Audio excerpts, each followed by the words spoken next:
Let's take a look at the tier list for weapons here. I think that um, there's a lot of these types of lists out there, but generally they're geared towards very high. We're talking 0.3 to 0.1% of players. So I'm going to make one that assumes like Diamond 4 level or below, kind of just more of an average player.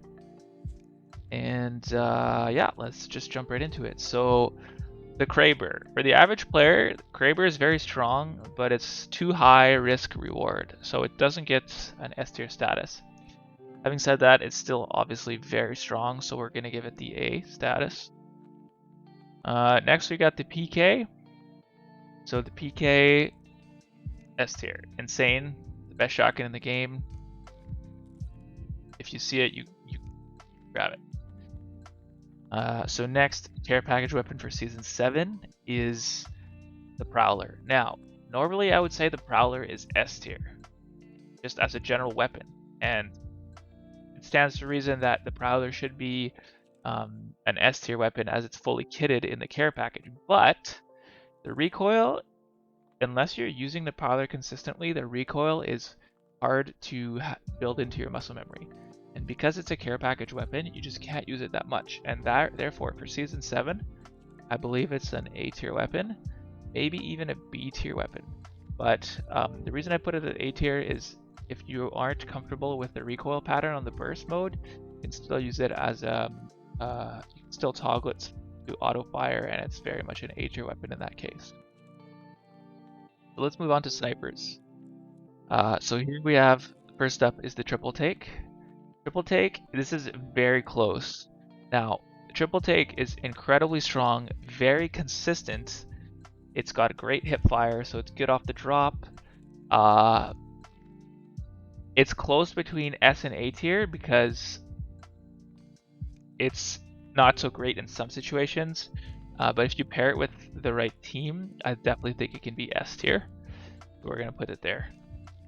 Oh, and we'll also rate these in terms of their strength as well. So the top left S tier is the best, going all the way to weaker to the right.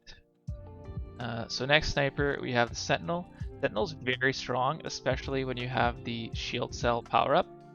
I would say for most people though, it's high risk, high reward again, similar to the Kraber, and it doesn't quite have the impact of the Kraber. So I'm going to put it at B tier.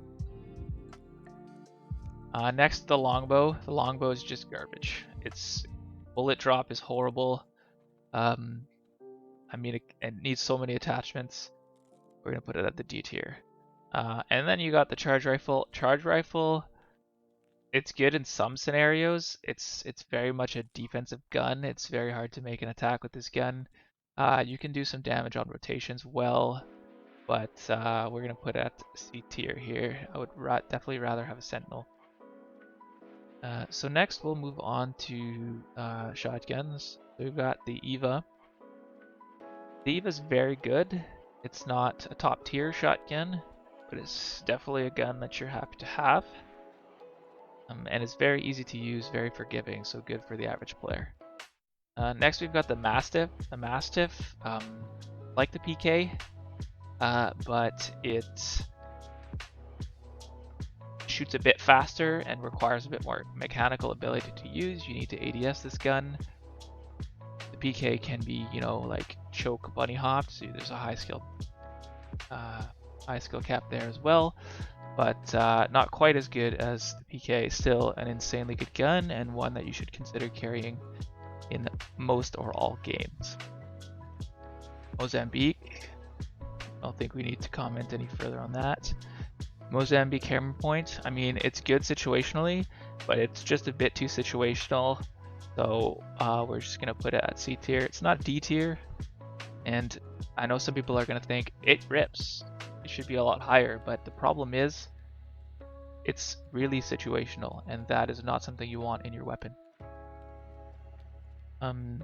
Yeah, so now let's move on to the Devotion here. The Devotion as a just vanilla gun, not D tier, but you know, probably C tier. We'll put it ahead of both of these guns. Still better than Charge Rifle and Hammer Point Mozambique. Well, that's actually not true. The Hammer Point Mozambique is going to perform better than these two guns. Then we've got the turbocharged Devo. This is close between S and A tier, but it's probably just because of the difficulty of keeping up with the ammo it requires. It's going to fall to the A tier spot, and it's probably better than an EVA, but worse than a Prowler. Next, we've got Vanilla Havoc. This thing off the drop rips. Spitfire people.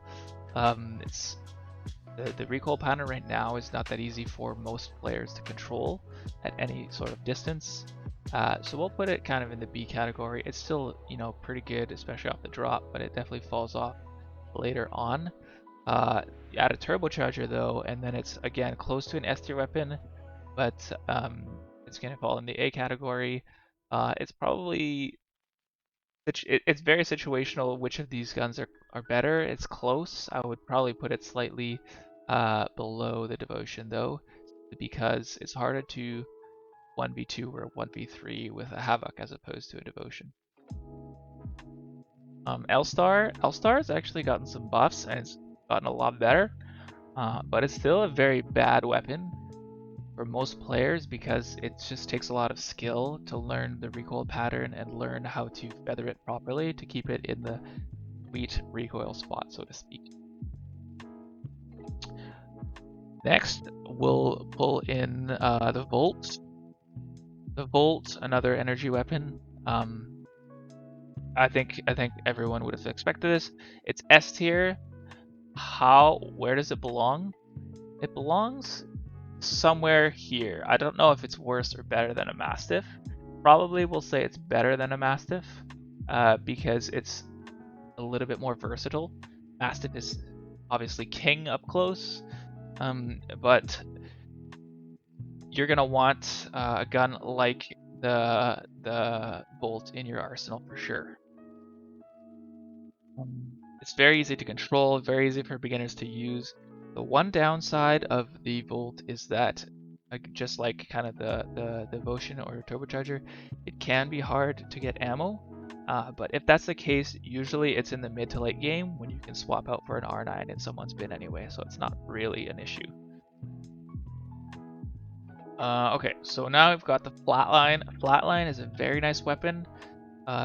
Usually I would put it pretty high A tier, but for most players, they don't quite have the recoil pattern down, and so despite it ripping at close distances, they cannot use it effectively at any sort of distance, and as a result, it's gonna be either it's gotta still be A tier. It's still very strong, especially if you're hitting heads. But we'll put it below the EVA there. All right, Hemlock. Hemlock just insta-sends the best gun in the game. No questions asked. It's absolutely an insane gun. The fact that it has so many bullets when it has a mag is just mind-blowing. This thing shreds people. 22 damage in a body shot. I don't know what the headshot multiplier is exactly, but headshots destroy people.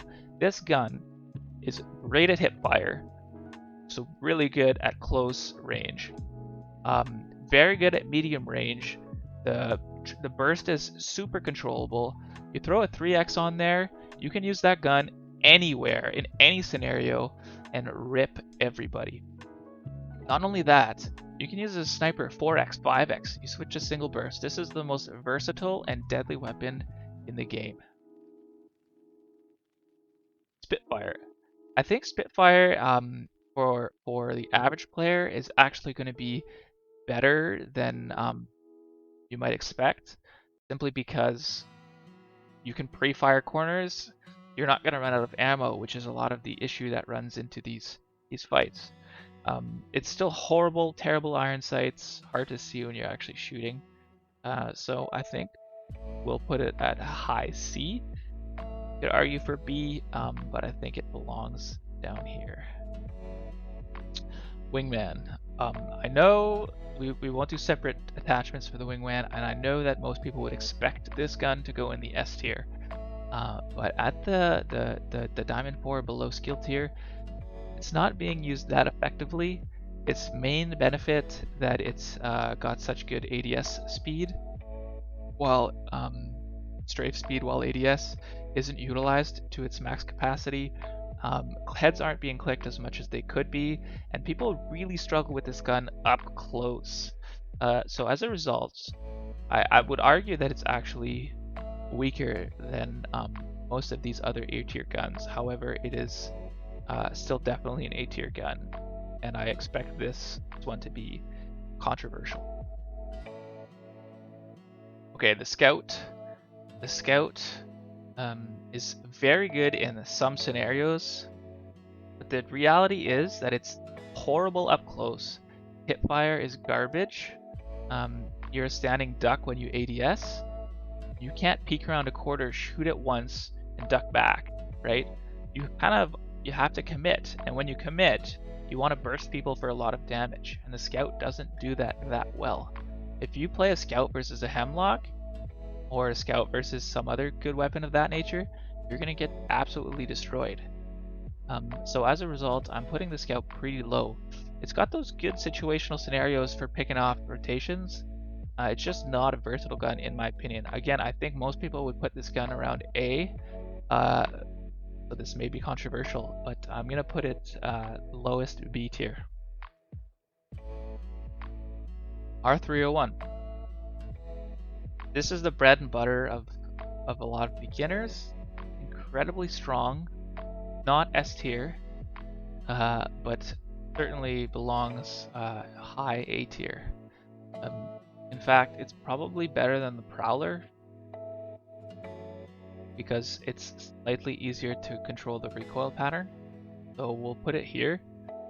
Again, Prowler Burst used effectively is going to be a lot better than 301, but in terms of what people can do in Season 7, in terms of the fact that they don't play the Prowler very often, 301 is going to be stronger than. Okay, Alternator. This gun would probably be placed pretty low by most people, but at the lower skill tier, it's very forgiving. You're not going to empty your clip into nothing, and you're going to get a decent damage on your opponent if they don't kill you first with most engagements of this gun. So we're going to put it... ooh, that's tough. I don't want to rate it above the Spitfire, but I think I have to. But I don't think it goes in the B tier. RE45. Okay, this gun, at very high level Apex, this gun is probably in the A tier. It's just a mini R9, but most people are not hitting shots with this, so we're gonna put it down here in the low B tier. Okay, so we've got B20, speaks for itself. Off the drop, sometimes I would rather have that than a Mozambique, but I mean, no point debating that. It's a gun you're gonna ditch right away. Hammer point P20, that is slightly better in, again, it's just similar to the Mozambique. Very good situationally, but in general, not a gun you really want to be playing into the mid or late game. Okay, so we've now the R9. Okay, I think most people would comfortably put R9 into the S tier, but I think that there's one thing that you need to be able to do with the R9 that holds most players back, and that is burst, 8 bullets in order to take medium range fights effectively with the R9, and I don't believe that that's really, done effectively the Diamond 4 or below tier. So I don't think it belongs in the S tier. And if you compare it right against the Volt, Volt is just better. It does more DPS. Its clip is more forgiving. Its recoil pattern is friendlier. The only thing that the Volt lags behind in the R9 is that it's a lot easier to get light ammo than energy ammo. In terms of where in the A tier the R9 belongs, I believe it still belongs at the top of the A tier. But if we're comparing, just the Volt is objectively a lot better than the R9. Well, maybe not a lot better, but it is objectively better. So I think that covers the gun tier list. Let me know in the comments what you think. I'm curious if there's anything here that you very much disagree with, and I'm curious why that is. Again, this is for ranked play. This is for Diamond 4 or below, the average player rather than the top 0.3 or whatever Masters is for an average season of Apex. I hope you enjoyed this. Thank you for watching.